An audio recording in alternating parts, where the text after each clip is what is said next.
drill bit leads to the disappearance of an entire lake and everything in it. The tallest man-made structures in the world turn to crumpled steel. A poorly designed dam wipes out an entire community in minutes. A freeway collapse in earthquake country. And the worst oil spill in U.S. history. Now, engineering disasters on modern marvels.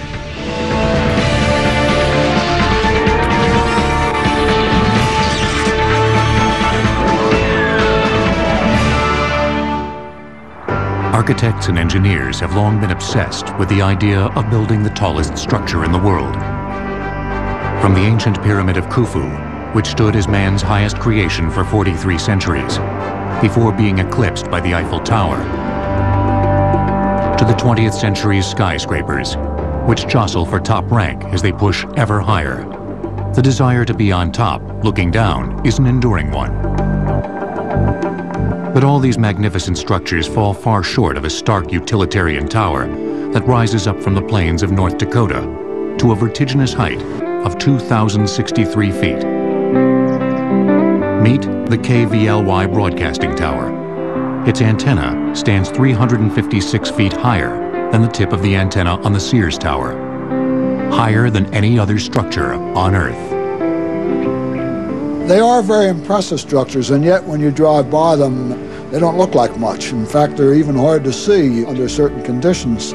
But there is an awful lot of very sophisticated engineering that goes into designing them. FM and television waves can't go around obstructions, and thus require a very high launching pad to reach the desired coverage area. In regions of the Midwest and South lacking tall mountains, the solution is to build a tower of extreme height, like the KVLY tower.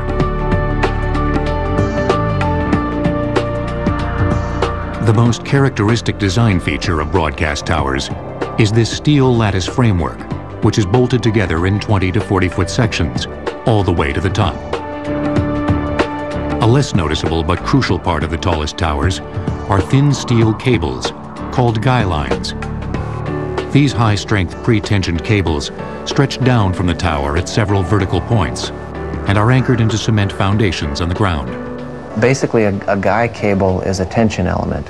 The only force that it sees is tension. It can't take any other force. The guy cables are not carrying any gravity loads or any weight. They're only resisting the tendency for the wind to push the tower over. Since they anchor the tower to the ground, guy lines prevent antenna towers from being considered the highest freestanding structures in the world. They can also play a key role in a tower's collapse. This is the view from an antenna tower in Missouri City, Texas, on the final day of its construction, December 7th, 1982. Known simply as the Senior Road Tower, it was to be 1,971 feet high. Less than 100 feet kept it from being the tallest structure in the world. An hour after these pictures were taken, it would be reduced to a crumpled mass of steel. The basic tower structure was complete, and the first portion of the antenna had been installed. The antenna was a very large broadband antenna for multiple FM stations. It was built in two sections, each of which was about 60 feet long. And they were lifting the final section, and it was moving up the tower about halfway. The FM antenna weighed 6 tons. The 5-man rigging crew had constructed a hoisting device called a gin pole, specifically for this job. When you are building a tower, you typically cannot reach it with a crane. So if this is a tower, we hoist a gin pole up the side of it, and we put it up higher than the tower. Now, from the top of that, we can put something on the top of the tower. In a dangerous maneuver, 3 of the 5 men were riding inside the antenna as it was being lifted, while the other 2 were on the tower itself. You're mostly focused on the work that you have to do and the task at hand and staying alive and not falling off. At about the 1,500-foot level, the U-bolts on the clamp bearing the weight of the antenna failed. The antenna and the men attached to it fell toward the ground. Oh my God! At 1,000 feet, the antenna sliced one of the 27 guy lines that held up the tower. The tower sprang in one direction, whipped back the opposite way, and collapsed with a thunderous roar.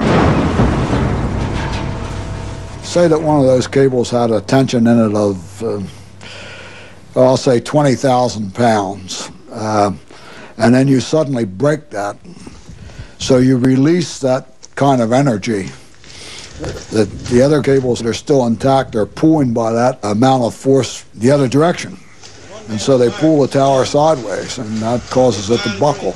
The stunned contractors ran to the scene of destruction. All 5 men were dead. Is anybody in this stuff?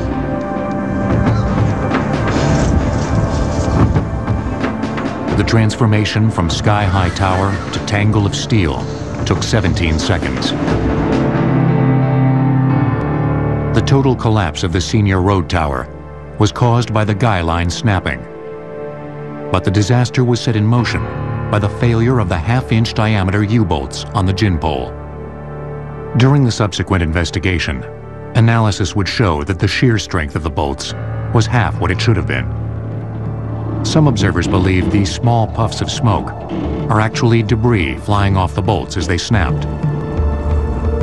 According to the investigation, the riggers had not consulted with a licensed engineer when selecting the U-bolts. Tall antenna towers and the brave men who work on them are still at risk during construction and maintenance. Between 1992 and 2002, 163 people died in tower accidents.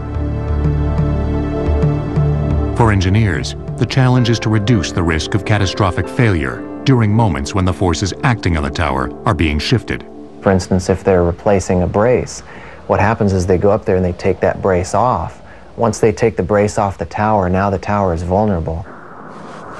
Natural forces also pose a threat.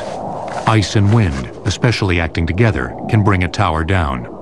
So you have the weight of the ice itself, and then you have the increased area that's exposed to the wind due to the thickness of the ice coatings.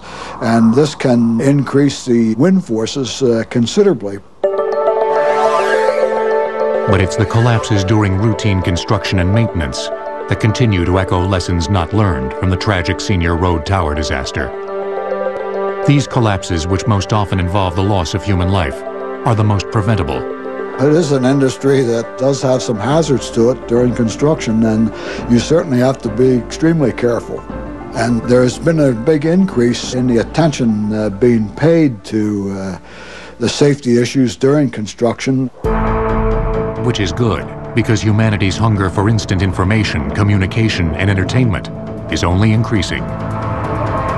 Communications off of towers and mountaintops and broadcast sites is the backbone of our entire society. With all of our communications, police, fire, ambulance, television, radio, two-way radio communications, all sorts of communications are being handled by these tower sites that you don't even realize. Another vital resource moves all around us 24 hours a day. Oil. We don't think about it until disaster strikes. If a baseball were dropped from the KVLY tower in North Dakota at the beginning of this sentence, it wouldn't hit the ground until 6 seconds into the next commercial. Engineering disasters will return on Modern Marvels. We now return to engineering disasters on Modern Marvels. It grabbed front-page headlines and filled television news time for months. The images of dead and dying wildlife and hundreds of miles of pristine coastline choking with crude oil saddened and angered the public. Another image was burned into the public's consciousness as the media focused on an allegedly drunken captain who had steered his boat into a reef. But there's a lot more to the story. The Exxon Valdez oil spill, the worst in U.S. history, was also an engineering disaster. The human element in the Exxon Valdez is multidimensional, and people focused again on the simplistic issue of the Captain Hazelwood. And we like to be able to point the failure at one person or one thing, and you know, if Joe Hazelwood had not had that last drink, everything would have been okay, and not seeing the complexity of the incident. We're approaching the Exxon Valdez. She's hard aground. She got the starboard slop tag, starboard wing tank, and possibly 5 center are impacted. The grounding of the tanker Exxon Valdez on Bligh Reef occurred at 4 minutes after midnight on March 24, 1989, a clear night with calm seas. You can see a black oil line right here. The vessel has lost 105,000 barrels of oil so far. The massive tanker, nearly as long as the Chrysler Building is tall, was carrying 53 million gallons of North Slope Alaskan crude. Oil from the North Slope makes an 800-mile journey through the Trans-Alaska Pipeline to the port of Valdez, where it's pumped into tankers.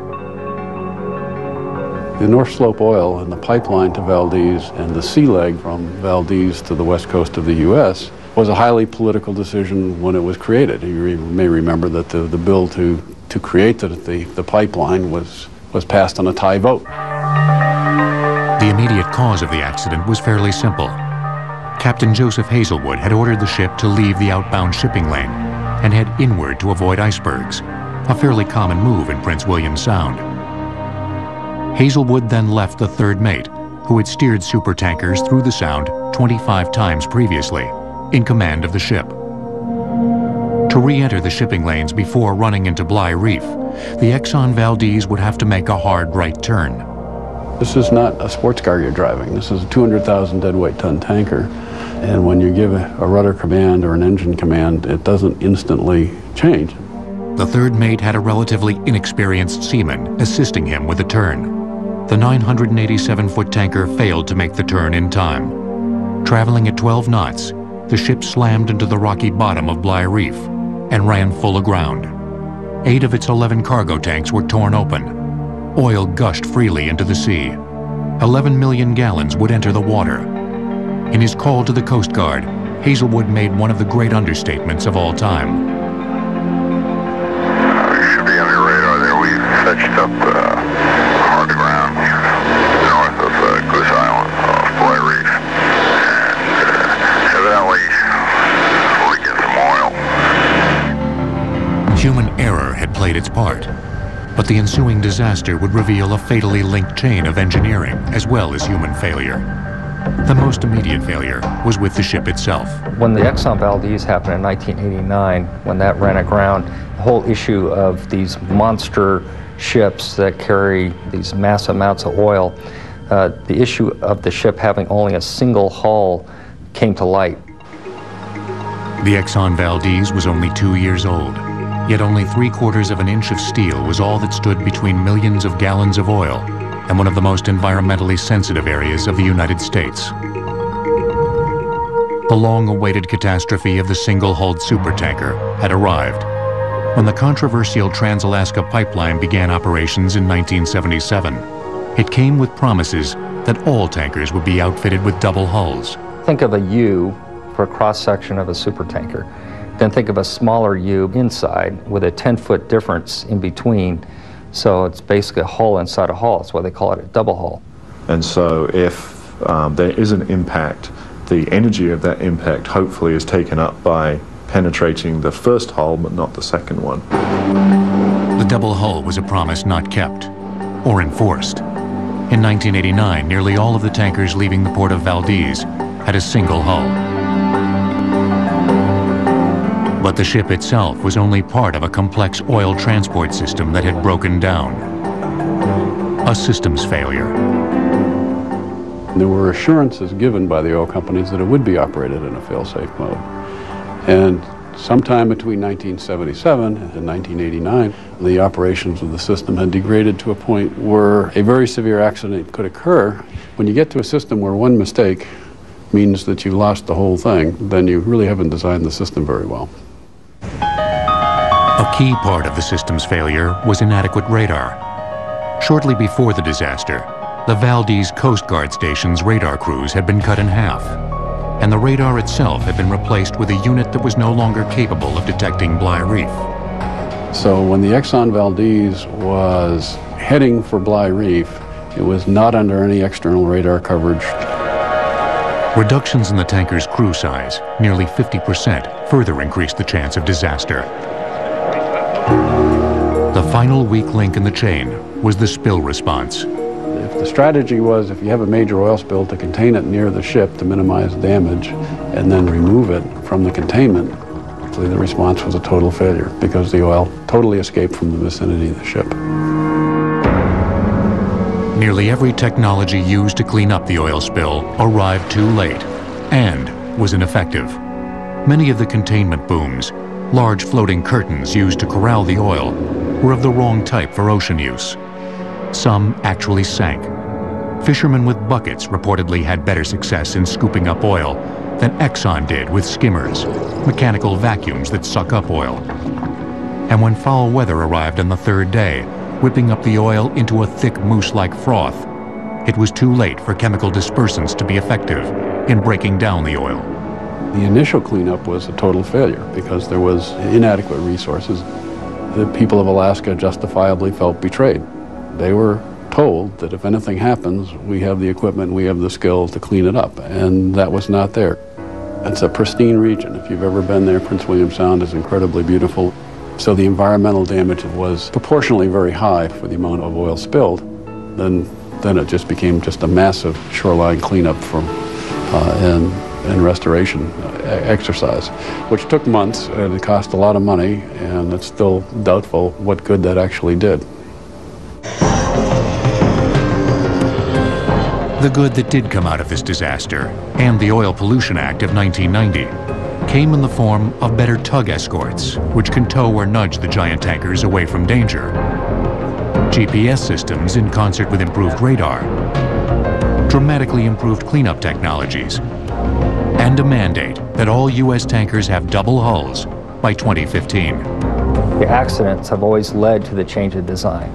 Engineers, we learn from previous screw-ups, and we look very carefully at previous engineering disasters.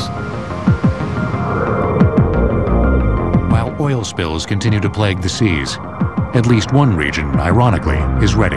The irony is probably the only port in the world where you are absolutely prepared for a major oil spill is now Valdez. If preventing man-made disasters is difficult, engineering for natural disasters, especially earthquakes, is a mammoth challenge. According to a U.S. Coast Guard report, of the 15 double-hull accidents between 1990 and 1999, none resulted in any oil spilled. Engineering disasters will return on Modern Marvels. We now return to engineering disasters on Modern Marvels. California. Its very name evokes the idea of a promised land. But the Golden State has always paid a price for its prime location. Raging wildfires, drought, and giant waves that batter its coast. Of all the natural disasters that plague California, the deadliest and least understood are earthquakes. The threat of the big one will always pose a daunting challenge for the state's engineers. It's not like these hurricanes where you can line up and prepare. I guess the bright side is we're kind of competing against time. The longer this big earthquake takes to occur, the better prepared we're getting. The most painful lessons have taken place at the vulnerable connecting points of California's gigantic circulatory system. Freeway bridges.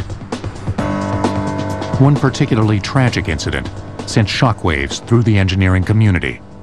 The collapse of the Cypress Viaduct structure in Oakland during the 7.1 Loma Prieta earthquake on October 17, 1989. The quake lasted 12 seconds, and although the epicenter was 50 miles to the south, the worst structural failure and greatest loss of life would occur here when a 1¼ mile upper deck section of the 880 freeway pancaked onto the lower deck. 42 people died, crushed in their cars. The detached, unstable structure made rescue efforts difficult and dangerous. It was a progressive collapse. A failure occurs in some localized area, and because of that failure, the loads then are exceptionally high as they're transmitted to other parts of the structure. The immediate cause of the disaster was the failure of certain support columns. The intense horizontal movement of the earthquake caused the columns to shear outward, leaving the upper roadway no place to go but straight down. The top part of the roadway had relatively small columns, and there were deficiencies right where the columns from the upper level sat on, or essentially met the roadway at the top of the first level. The column failure demonstrated an especially cruel quirk of earthquake behavior. Most structures are designed to resist vertical loads. When you have the earthquake, you're applying lateral loads. And so for a good earthquake design, you must not only design the structure to take its weight, but you must design the structure to take these lateral loads that would tend to push it over. When the Cypress Viaduct was completed in 1957, it was the state's first double-decked freeway bridge. Engineers thought they had built in sufficient redundancy by designing it with 2 sets of columns instead of 1. But they didn't count on the dramatic increase of destructive force caused by the ground itself, a phenomenon known as soft soil amplification. The Cypress structure is located fairly close to the San Francisco Bay, and the soils underneath it tend to be soft soils. They call it bay mud. And at the Cypress structure, there's the ground accelerations, which might have been 0.05 G, are amplified, so by the time you hit the foundation of the Cypress structure, there may be 0.25 G, or a 5-fold amplification. G measures the rate of ground acceleration as a percentage of the Earth's gravity. The Cypress was built to withstand only 0.06 G. This flaw stems from the fact that the Cypress, like many of California's freeway bridges, was built during a 30-year lull of major earthquake activity. There simply hadn't been enough big quakes to learn from. Fast forward to 1994. The California Department of Transportation, or Caltrans, began building a new, meticulously engineered Cypress Viaduct in the shadow of its former self. But just as work was beginning in Oakland, the 6.6 Northridge earthquake struck, 400 miles to the south in Los Angeles, where 8 freeway bridges collapsed, some shearing in half, others simply falling down. Only the earthquake's timing, it struck at 4:30 a.m., kept freeway fatalities low. The Northridge quake brought into sharp relief the urgency of fixing California's freeways. Back in Oakland, Caltrans engineers and contractors, once again armed with hard-won knowledge, continued their work. The new Cypress structure would be an engineering achievement. It would be marked by advanced use of a fairly new concept in freeway design: flexibility, or ductility. One of the essential features of ductility is that if you exceed the strength of the structure, it doesn't fail. It can deform, but it doesn't collapse. And this is the concept which is now being put into the design of modern freeway structures. The bend but don't break concept was realized dramatically in heavily reinforced cast and steel shell, concrete piles, sunk as deep as 90 feet into the bay mud, and in vastly improved connections where the columns join the roadway. The new Cypress Viaduct has been designed to withstand 1.8 G of peak horizontal force, or 30 times greater than its original strength. It's a model for the future of California's 12,000 miles of freeway, and the type of extreme engineering needed for those who live in the seismic hot zone. There are many things that have been done to improve the safety of bridges for earthquakes. And by and large, through a learning process, the bridges are a lot safer in California now than probably anywhere else in the world. That doesn't mean we still don't have more to do. But in the heart of America's coal mining country, a blatant failure of engineering would be necessary to spark reform. During the 1995 Kobe, Japan quake, a 1/3 mile section of expressway collapsed, killing 16 people. Like the Cypress structure, its failure was caused partly by the soft soil on which it was built. Engineering disasters will return. We now return to engineering disasters on Modern Marvels.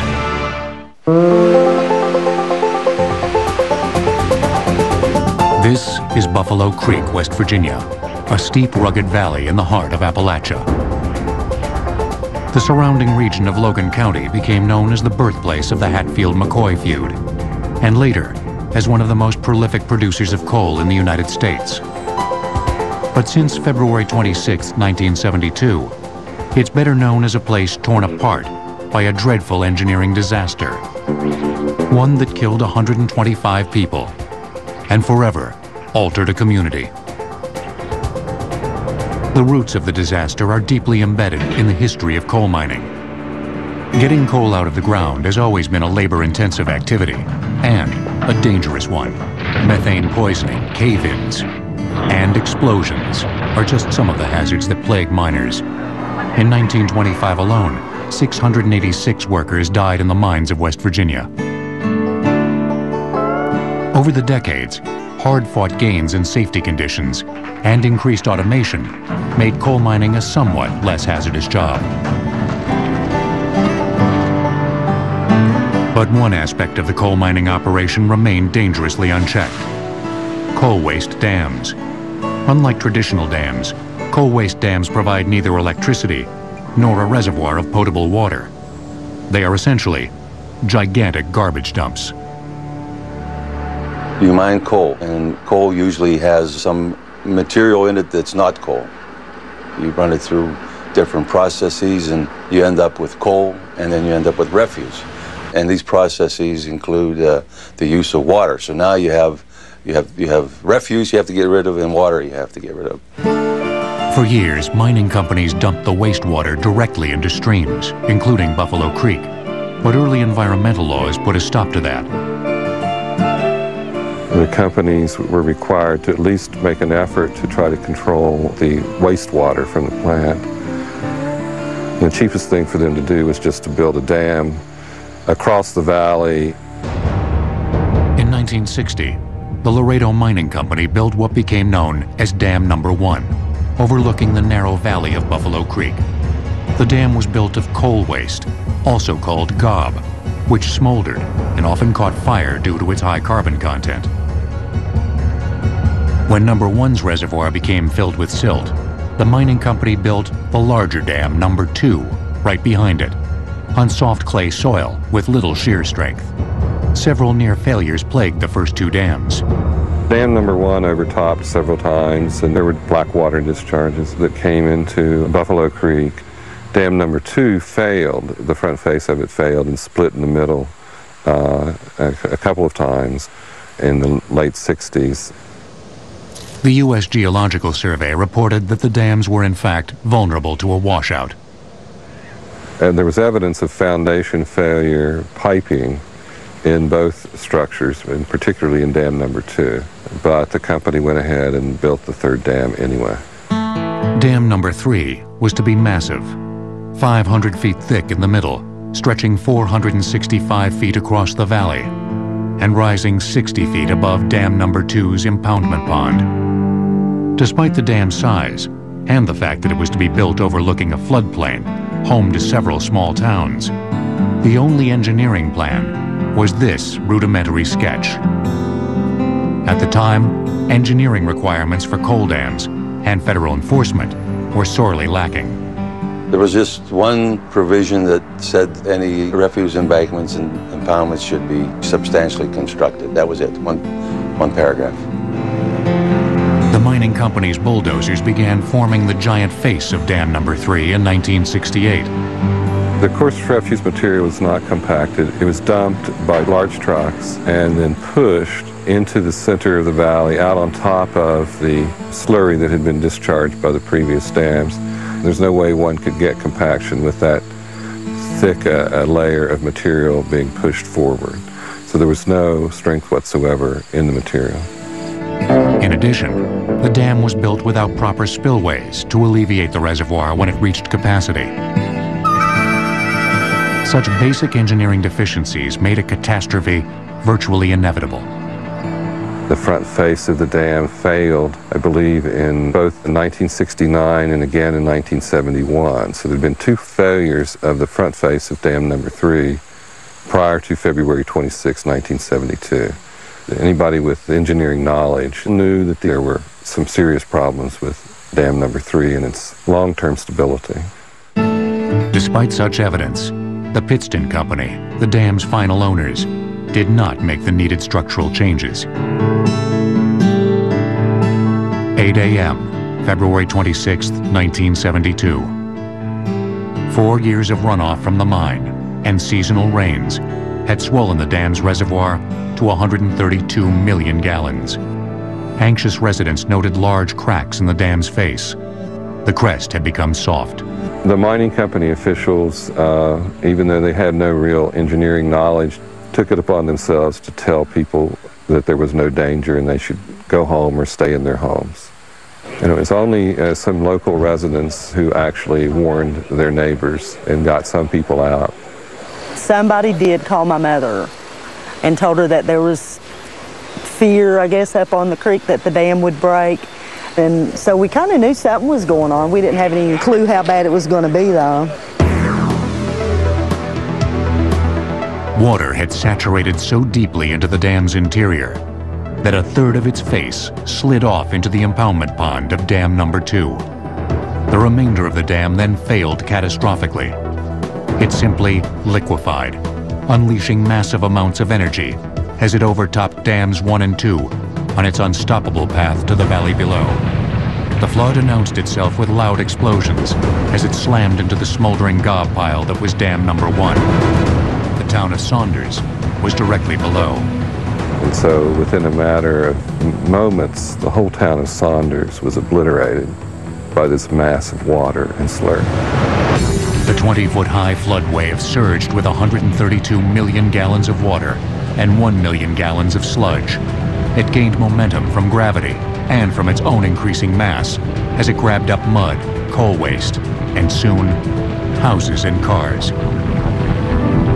I could see the creek and I could see all this black water coming down it, and I'm thinking we got some type of flood, and then I seen that white house float down and hit the bridge, and the house just splintered all to pieces, and the water backed up and started coming over toward where I was at.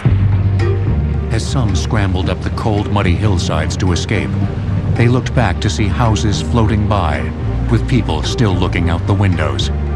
Houses that were soon smashed to bits along overpasses and railroad trestles. When the trestle started breaking, I heard a lot of people screaming. And we found out later that there were people on the trestle when it broke. The torrent of water and waste cut a 17-mile swath of destruction through the 17 small towns along Buffalo Creek before joining the Guyandotte River. It was all over by 11 a.m. 125 people died, 1,000 more were injured.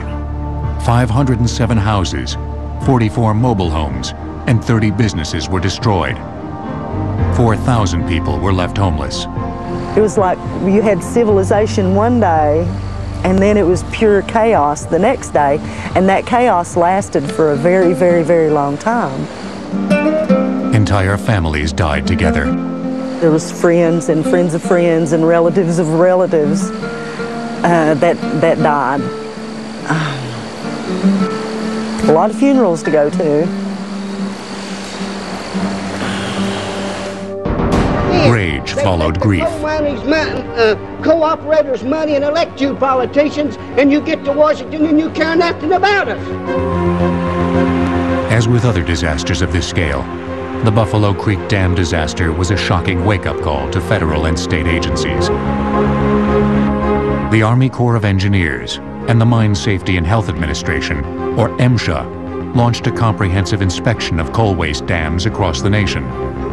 We felt that we needed to have an engineering analysis of what was available and be able to tell the mining community, if you're going to build these things, here's what you got to do. Out of the horror of Buffalo Creek came a remarkable era of dam improvement, where before almost no regulations existed. MSHA and other agencies wrote detailed engineering specifications. They demonstrated how proper engineering, combined with vigilant public scrutiny, can prevent a tragedy like Buffalo Creek from happening again. Other disasters defy prediction and belief. Next, a spectacular chain of catastrophe is unleashed in Louisiana.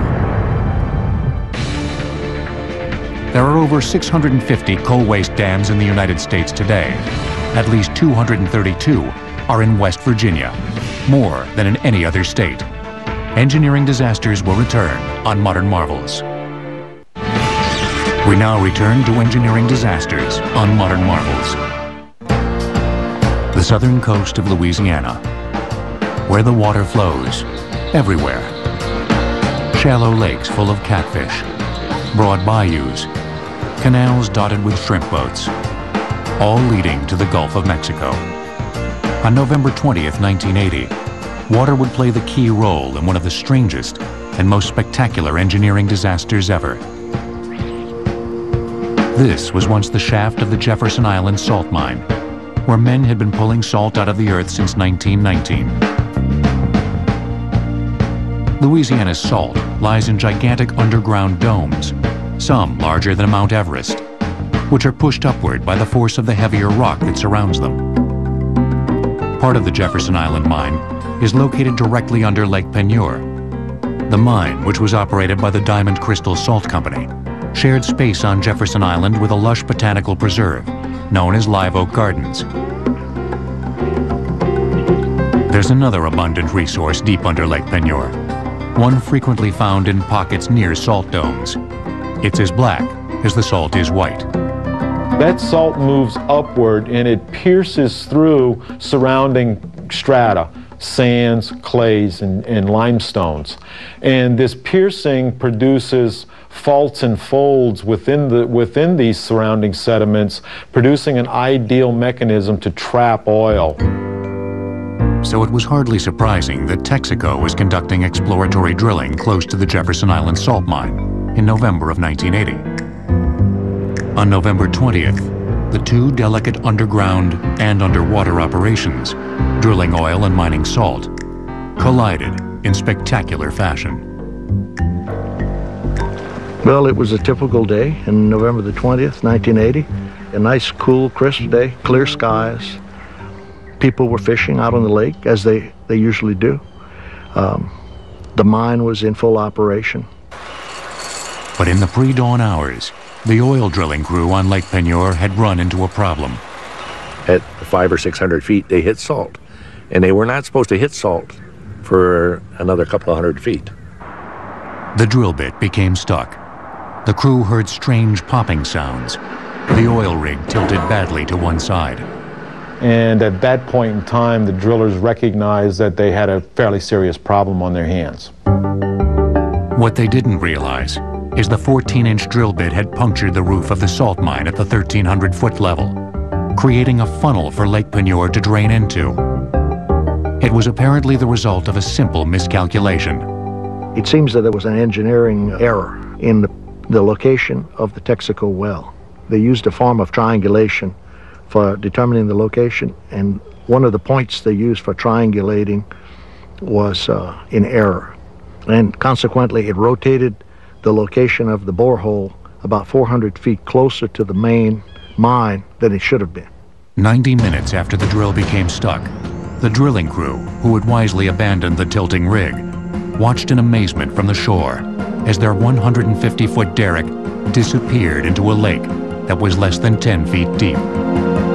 Meanwhile, 1,300 feet below the surface of Lake Peigneur, Diamond Crystal miners, who had not been alerted to a problem, looked up to see something you should never see in a salt mine. Water. Water flowing through salt tends to dissolve the salt. As you increase the volume of water, you increase the volume of salt that can be dissolved. Soon it was clear. Lake Peigneur was draining through the hole bored by the drill bit and into the salt mine. As the 2.5 billion gallons of Lake Peigneur surged into the mine with 10 times the pressure of a fire hydrant, a mighty whirlpool was forming on the surface. Remarkably, thanks to well-rehearsed evacuation drills and the heroics of several miners, all 55 people in the mine managed to get out.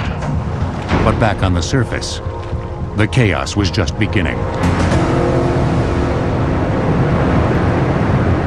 The whirlpool is basically a vortex of water and mud that is flowing down into a fairly confined space.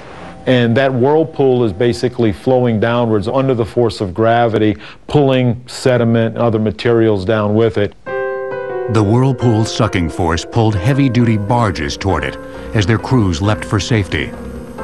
Men watched with jaws agape as 11 barges and a tugboat disappeared into the vortex. Those are 4 fully loaded flatbed trucks spinning helplessly in the whirlpool. Enter Leonce Viator Jr., who had simply wanted to catch some fish that day. I was crazy enough to be on the lake November the 20th, 1980. So I asked my nephew to come with me on the boat, and we're going to go catch some catfish. We went. We're going to go and try our luck. But as luck would have it that day, Viator soon found himself and his 14-foot boat being yanked toward the whirlpool and certain death. When we got further down on the lake, I spotted something, an eye in the ground. To me, it measured 100 feet in diameter. And there was a lot of barges all glued to it. I didn't know what was happening. When a barge that was blocking the way was sucked into the hole, it gave Viator a narrow path to skirt the maelstrom. He gunned the motor and reached the shore with seconds to spare. Viator then tied his boat to a tree. When I looked like this, I seen my boat that I had tied to the tree, and there it was going into the whirlpool. So that's the last thing I've seen, my boat tied up to the tree going into the hole. By that point, the whirlpool was sucking down Jefferson Island itself. Before evening, 65 acres of land, including much of Live Oak Gardens, would end up at the bottom of the mine. 150-year-old trees were snapped in half. There were pecan trees that were 150 feet tall down here in this woods, and to stand there and watch them drop completely out of sight was, yeah. Along the shoreline, along the Live Oak Gardens and the Jefferson Island Mansion, you're basically seeing what are called landslides, where the ground is actually shearing and breaking apart, and gravity's pulling these blocks down into the hole. Look at this over here, look! Look at that going in there. Look at all the trees going. Look at this! That house that we were standing on, all you see now is a chimney. The house sank about 30 feet. Could things get worse? Yes. Delcom Canal, which normally flowed away from Lake Peigneur and into the Gulf of Mexico, actually reversed direction under the intense sucking power of the whirlpool. As the water rushed into the now nearly empty lakebed, it formed a 150-foot waterfall, the highest ever in Louisiana. But that's the only time the Gulf of Mexico flowed north, basically. So that's a lot of water, to fill up that hole. As the water rushed into the mine, its rapid displacement of the underground caverns shot a deafening blast of compressed air, and later, a 400-foot geyser up from the mine shaft. To see something like this, it was terrible, really. I thought it was the end of the world. It took 2 days for the canal's water to fill up the mine and Lake Peigneur. When the water pressure equalized, 9 of the 11 sunk barges popped up like corks in a bathtub. The drilling operation and the underground salt mine were complete losses. The cause of the disaster was never officially determined, since all the evidence was at the bottom of a 1,500-foot water-filled salt mine. But there's no definitive evidence that the mine itself was structurally unsound. The culprit was most likely a 14-inch wide drill bit. This engineering disaster did have at least one positive effect. It made Lake Peigneur a little more interesting. It's a shallow lake, and now we have part of it that's a deep lake. So it's changed the type of fish that live in the lake, and we catch redfish and saltwater species that were not very prevalent here before. But not everyone is planning a fishing trip to Lake Peigneur. What I went through and got out of there alive, I don't care for it, really. I prefer buying my fish. It can hardly be said that the Jefferson Island disaster had a happy ending. The loss to livelihoods and cherished property was devastating. Yet the fact that no human beings perished was fortunate indeed. For if there's one lesson to take from this strange engineering disaster, it's that a small mistake can have huge consequences. Think the first Superdome was opened in 1965? You're about 2,000 years off. Think the first gated communities were built in the 1980s? Think again. The Romans, they not only conquered the ancient world, they conquered the future. Rome, engineering an empire. Tonight at 8. A drill bit leads to the disappearance of an entire lake and everything in it. The tallest man-made structures in the world turn to crumpled steel. A poorly designed dam wipes out an entire community in minutes. A freeway collapse in earthquake country.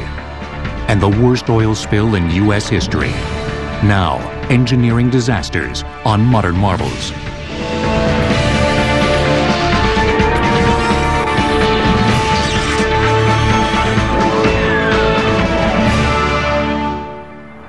Architects and engineers have long been obsessed with the idea of building the tallest structure in the world.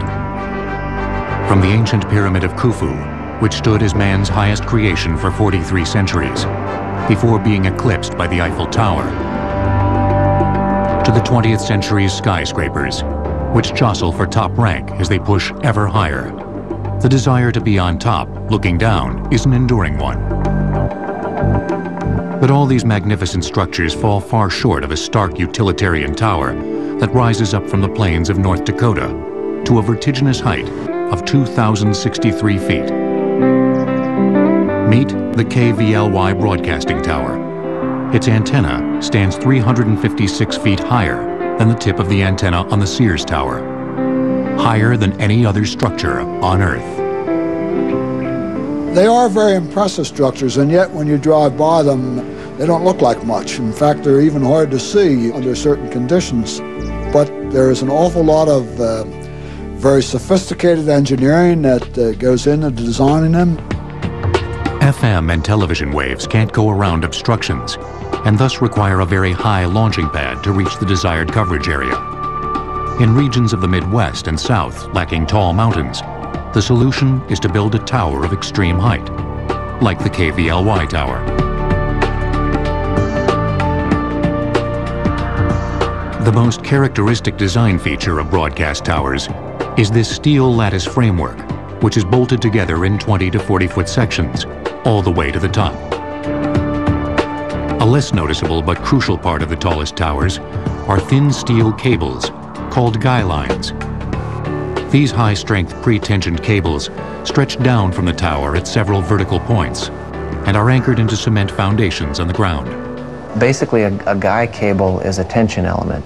The only force that it sees is tension. It can't take any other force. The guy cables are not carrying any gravity loads or any weight. They're only resisting the tendency for the wind to push the tower over. Since they anchor the tower to the ground, guy lines prevent antenna towers from being considered the highest freestanding structures in the world. They can also play a key role in a tower's collapse. This is the view from an antenna tower in Missouri City, Texas, on the final day of its construction, December 7th, 1982. Known simply as the Senior Road Tower, it was to be 1,971 feet high. Less than 100 feet kept it from being the tallest structure in the world. An hour after these pictures were taken, it would be reduced to a crumpled mass of steel. The basic tower structure was complete, and the first portion of the antenna had been installed. The antenna was a very large broadband antenna for multiple FM stations. It was built in 2 sections, each of which was about 60 feet long. And they were lifting the final section, and it was moving up the tower about halfway. The FM antenna weighed 6 tons. The 5-man rigging crew had constructed a hoisting device called a gin pole, specifically for this job. When you are building a tower, you typically cannot reach it with a crane. So if this is a tower, we hoist a gin pole up the side of it and we put it up higher than the tower. Now from the top of that, we can put something on the top of the tower. In a dangerous maneuver, 3 of the 5 men were riding inside the antenna as it was being lifted, while the other 2 were on the tower itself.